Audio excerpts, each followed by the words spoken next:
Hello guys, this is Kabilan. Red பஸ்ஸும் அந்த Chris ட்ராவல்ஸ்னு ஒரு ட்ராவல்ஸும் என்னை வச்சு செஞ்சிட்டாங்க. நான் வந்து 3 நாள் லீவில் ரம்ஜானுக்காக. ஸோ 3 நாள் லீவ் இருக்குது. நம்ம 3 நாள் லீவு வந்து சென்னைக்கு வருவோம் அப்படின்னு சொல்லிட்டு கோயம்புத்தூர்லேருந்து கிளம்பி சென்னைக்கு வர்றதுக்காக பஸ்ஸு புக் பண்ணேன் எங்கள் கிறிஸ் ட்ராவல்ஸில். அங்கே தான் நான் தப்பு பண்ணிட்டேன்னு நினைக்கிறேன். எல்லா தடவையும் எனக்கு வந்து கிறிஸ் ட்ராவல்ஸில் ப்ராப்பராக தான் போயிட்டு இருந்துச்சு. டிலே இருக்கும். எனக்கு அதை தவிர வேறு எதுவும் பெரிய ப்ராப்ளமாக தெரியல. எனக்கு ப்ராப்ளமாக இருந்தது இந்த டெய்லியும் கால் பண்ணி ரிவ்யூ போட்டுருங்கன்னு சொல்கிறது மட்டும்தான். அது தவிர வேறு எதுவும் பெரிய ப்ராப்ளம் இது வரைக்கும் வந்ததில்லை. ஃபஸ்ட் டைம் ப்ராப்ளம் வந்துச்சு. பண்ணிட்டானுங்க, செம்மையாக பண்ணிட்டானுங்க.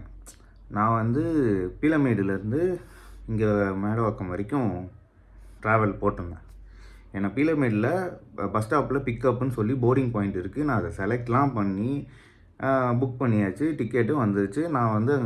நான் வந்து எப்போவுமே லேட்டாக போகக்கூடாதுன்னு நினைக்கிற ஆள். எந்த இடத்துக்குமே என்னால் டிலே ஆகக்கூடாதுன்னு சொல்லிவிட்டு நான் 1 ஹவர் முன்னாடியே நான் அங்கே போய் நின்றுட்டேன். நான் பாட்டுக்கு பஸ்ஸுக்காக வெயிட் பண்ணிகிட்ருக்கேன். பஸ்ஸு திடீர்னு பார்த்தா பஸ்ஸு எனக்கு கிராஸ் பண்ணி போகுது. அங்கே நிறுத்தணும்ல, ஏன் நிறுத்தலை அப்படின்னு சொல்லிட்டு நான் கால் பண்ணி அவசரமாக கேட்குறேன். இல்லை, இன்றைக்கி அங்கே போர்டிங்கே இல்லையே, நீங்கள் எப்படி போர்டிங்னு சொல்கிறீங்க? நான் டிக்கெட்டில் போட்டிருக்கேங்க, இங்கே பீலமேடுன்னு போட்டிருக்கு, நான் டிக்கெட்டில் புக் பண்ணியிருக்கேன், அது எப்படி நீங்கள் இல்லைன்னு சொல்லுவீங்க அப்படின்னு சொல்லிட்டு, இல்லை உங்களுக்கு புக்கிங் வேறு எதுவும் மாற்றிட்டாங்க, வேறு பஸ்ஸுக்கு, அந்த பஸ்ஸு வரும் அப்படின்னு சொன்னாங்க. சரி, நானும் வேறு பஸ்ஸு வரும்னு சொன்னாங்க. நம்பர் என்ன அப்படின்னு சொல்லி கேட்டேன். வண்டி பஸ்ஸு நம்பரு என்ன டைமிங் வரும் எல்லாம் கேட்குறேன். அவன் பதிலே சொல்லாமல், இல்லை வந்துடுங்க, நீங்கள் பாருங்கள், அது இது ஏதோ அந்த புது பஸ்ஸு அங்கே வந்து நிற்கும், நீங்கள் அதில் ஏறிக்கோங்க அப்படின்னு.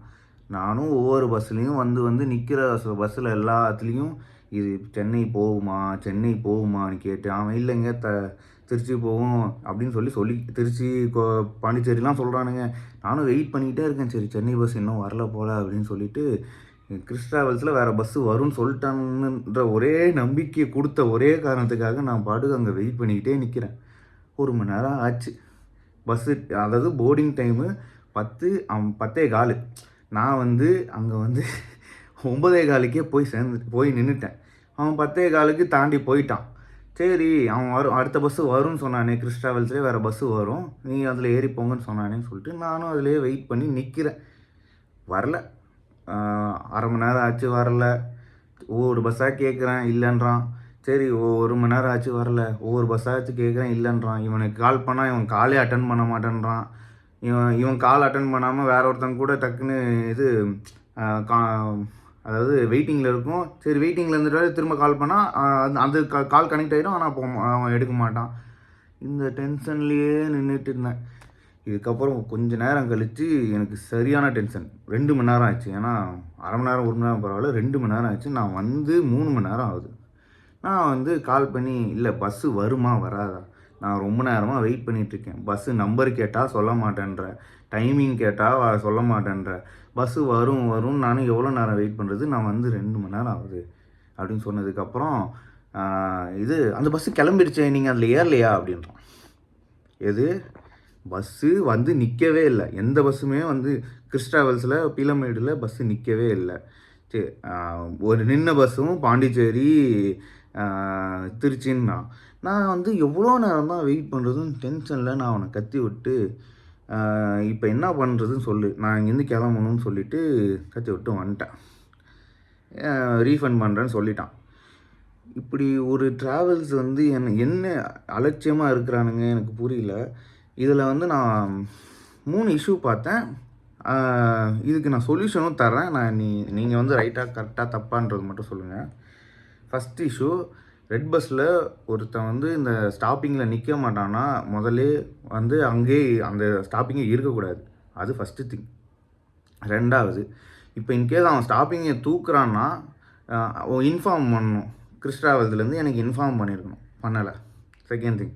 3வது, வேறு பஸ்ஸு தான் அலோகேட் பண்ணுறான்னு சொல்கிறான்ல, அதோட பஸ் நம்பர் சொல்லியிருக்கணும், டைமிங் சொல்லியிருக்கணும். 2மே சொல்லலை. நானும் பைத்தியக்கார மாதிரி 2 மணி நேரம் நின்றுருக்கேன்.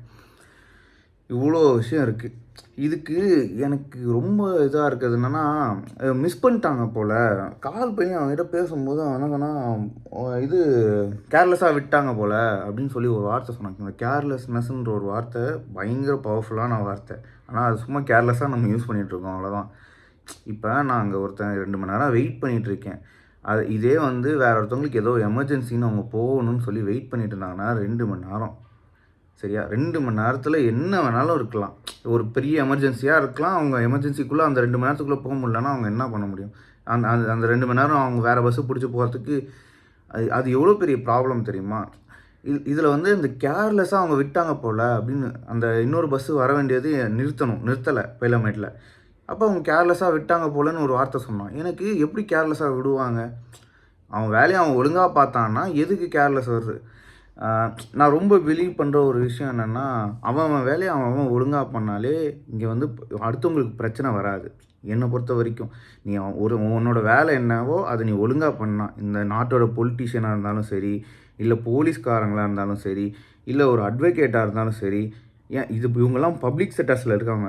இவங்க கூட நான் சொல்லலை. ஒரு ஐடி கம்பெனியில் நான் ஒர்க் பண்ணிகிட்ருக்கேன். என்னோடய வேலையை நான் ஒழுங்காக பார்த்தேன்னா என் கம்பெனிக்கு லாபம். என் கம்பெனிக்கு லாபம்னா யாருக்கு லாபம்? டேக்ஸ் கட்டுறாங்க. டேக்ஸ் கட்டுறதுனால இந்தியாவுக்கு லாபம். இந்தியாவுக்கு லாபம்னா யாருக்கு லாபம்? நம்ம எல்லாருக்கும் தான் லாபம். நான் யோசிக்கிற ஆள். ஒரு பர்பஸ் ஒருத்தவங்களுக்கு ஒரு வேலைன்னு ஒன்று இருந்தால் அவங்க வேலையை அவங்க ஒழுங்காக பார்க்கணுன்றது கரெக்டு தானே? அவங்க ஒழுங்காக பார்த்து தானே ஆகணும். இவங்க வந்து இந்த கேர்லெஸ்னஸில் அதுவும் சர்வீஸ் செக்டாரில் இருக்கவங்க ரொம்ப புரிஞ்சிக்க வேண்டிய ஒரு விஷயம் என்னென்னா, அவங்க ப்ரொவைட் பண்ணுறது சர்வீஸ். அந்த சர்வீஸை அவங்க ஒழுங்காக பார்க்கணும். அதில் வந்து ஒருத்தவங்களுக்கு ஒரு தப்பாக ஒரு இதாகுதுன்னா, இப்போ எனக்கு வந்து பஸ்ஸு அவங்க நிறுத்தாமல் போயிட்டாங்க. அப்போ என்னை வந்து எப்படி அந்த இடத்துலேருந்து இன்னொரு பஸ் எடுத்து போகிறது எனக்கு இம்பார்ட்டன்ஸ் கொடுத்துருக்கணும். அவன் கொடுக்கல. நான் கால் பண்ணாலே எடுக்கலன்னு. நான் ஒரு 20 தடவை கால் பண்ணதுக்கப்புறம் தான் அவன் ஃபோனை எடுத்திருக்கான். ஸோ இந்த மாதிரி இருக்கும்போது இப்போ என்னை எப்படி அவன் வந்து அடுத்த பஸ்ஸில் ஏற்றி விடணுன்றது தான் அவனோட ப்ரையாரிட்டியாக இருந்திருக்கும். இல்லை, எனக்கு வந்து கேர்லெஸ்ஸாக விட்டேன்னு சொல்கிறாங்க. அது எப்படி அது கேர்லெஸ்ஸாக விடுவாங்கன்றதும் எனக்கு புரியல. அவன் வேலையை அவங்கவுங்க வேலையை அவங்கவுங்க ஒழுங்காக பார்த்தா நிறைய பிரச்சனையை சால்வ் பண்ணலாம். இங்கே அதை தான் பண்ண மாட்டேன்றானுங்க. இது எனக்கு ரொம்ப டென்ஷன் ஆகி நான் வந்து அதுக்கப்புறம் பேசாமல் நான் வண்டி எடுத்துகிட்டே நான் சென்னைக்கு போய்க்கிறேன்னு சொல்லிட்டு பைக் எடுத்துகிட்டே நான் சென்னை வந்துட்டேன். 450 கிலோமீட்ரு எவ்வளோ 11 மணி நேரம் வண்டி ஓட்டியிருக்கேன். நடுவில் பிரேக்கோடு சேர்த்து டயர்டாகி நான் முடியாமல் நான் ஃபுல்லாக தூங்கியிருக்கேன். ஒரு நாள் ஃபுல்லாக எனக்கு ஒரு 7 மணி நேரம் தூங்கியிருக்கேன். வேஸ்ட்டாக போச்சு வண்டி ஓட்டிகிட்டே வந்ததுனால. இப்போ நான் திரும்ப வண்டி ஓட்டிகிட்டு நான் திரும்ப கோயம்புத்தூர் போகணும். இப்படி ஒரு சுச்சுவேஷனுக்கு என்னை தள்ளியிருக்காங்க. ஸோ நான் என்ன கேட்டுக்கிறேன்னா, எல்லோரும் அவங்க வேலையை பெட்டராக பாருங்கள். ஒரு பிரிட்ஜு கட்டுறதுலையோ சரி, ஒரு ரோடு போடுறதுலையோ சரி, ஒரு வேஸ்ட்டை வந்து ப்ராப்பராக இது பண்ணுறதுல சரி. ஏன்னா நம்ம கேட்கலாம், நீங்கள் வந்து எப்படி எதுக்கு இதெல்லாம் அப்படின்னு சொல்லி கேட்கலாம். நான் வந்து டேக்ஸ் ஸ்லாபுக்குள்ளேயே வரலனாலும் நான் இந்த இந்தியாவுக்காக நான் டேக்ஸ் கட்டுறேன். நான் கேள்வி கேட்டு தான் ஆகணும். நான் கேள்வி கேட்பேன். ஸோ எல்லோரும் அவங்கவுங்க வேலையை கொஞ்சம் ஒழுங்காக பாருங்கள். எனக்கு இந்த இதுலேருந்து நான் டென்ஷன்லேருந்து நான் எப்போ வெளியே வர போகிறேன்னு தெரில. ஏன்னா அப்படி ஒரு டென்ஷன் பண்ணி விட்டானுங்க. பார்ப்போம். Bye guys. பை.